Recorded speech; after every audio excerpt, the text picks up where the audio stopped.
عروج میں اگر نظر نیچی اور لہجہ نرم ہو تو زوال میں تکلیف کم ہوتی ہے۔ جو انسان کسی پر بھروسہ نہیں کرتا اس کی تنہائی کبھی دور نہیں ہو سکتی۔ کسی نے پوچھا غرور کیا ہے؟ جواب ملا خاک سے بنے انسان کا اپنے اوقات بھول جانا۔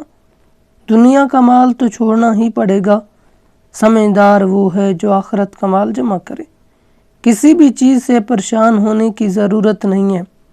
اے انسان، نہ تو یہ درد ہمیشہ رہنے والا ہے اور نہ ہی یہ زندگی۔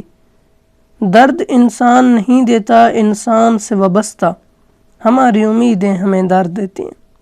زندگی کا پہلا غسل بھی کسی اور نے دیا اور آخری بھی کوئی اور دے گا، پھر اتنی سی اوقات پر عقل کیسی ہے انسان۔ وقت کتنا ہی برا ہو گزر ہی جاتا ہے، لیکن رویے، لہجے اور الفاظ ہمیشہ یاد رہتے ہیں۔ امید آدھی زندگی ہے اور مایوسی آدھی موت ہے۔ 3 چیزوں میں کبھی شرم محسوس نہ کرو۔ نمبر 1 پرانے کپڑوں میں، نمبر 2 غریب دوست میں، نمبر 3 بوڑھے ماں باپ میں۔ مولا علی ارشاد فرماتے ہیں، دینا شروع کرو، آنا خود ہی شروع ہو جائے گا۔ عزت بھی اور رزق بھی صبر ایسے کرو جیسے روزہ رکھ لیا، اس تسلی کے ساتھ کہ مغرب کی اذان ہونی ہے۔ کیا پتہ قیامت گزر چکی ہو اور ہم جہنم میں رہ رہے ہوں۔ اچھا میزبان وہ ہے جو سب کے ساتھ یکساں ہو۔ منہ دیکھ کر مہمان نوازی کرنے والا نہ تو اچھا میزبان ہوتا ہے اور نہ ہی اچھا انسان۔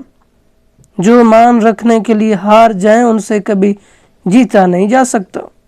تمہارے شہر کی رونقیں بھی خوب تر ہیں، مگر جو میرے گاؤں کی شام ہے وہ تمام ہے۔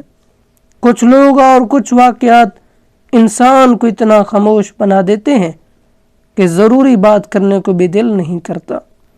لوگ کہتے ہیں کسی ایک کے چلے جانے سے زندگی رک نہیں جاتی، لیکن کوئی یہ نہیں جانتا کہ لاکھوں کے مل جانے سے بھی اس ایک کی کمی پورا نہیں ہوتی۔ لوگوں کا بھلا ضرور کریں، لیکن اس سے یہ امید نہ رکھیں ضرورت پڑنے پر وہ بھی آپ کا بھلا کریں گے۔ کچھ لوگ اپنی آدھی زندگی پڑھنے میں گزار دیتے ہیں اور سیکھتے کیا ہے؟ دوسروں کو نیچا دکھانا۔ ہو سکتا ہے دنیا میں منافق بازی لے جائے، مگر آخرت سچے لوگوں کی کامیابی کا دن ہے۔ وہ لوگ جو کسی کا برا نہیں چاہتے، اللہ سبحانہ تعالیٰ ان کو ایسی منزل عطا فرماتا ہے جو ان کے گمان میں نہیں ہوتی۔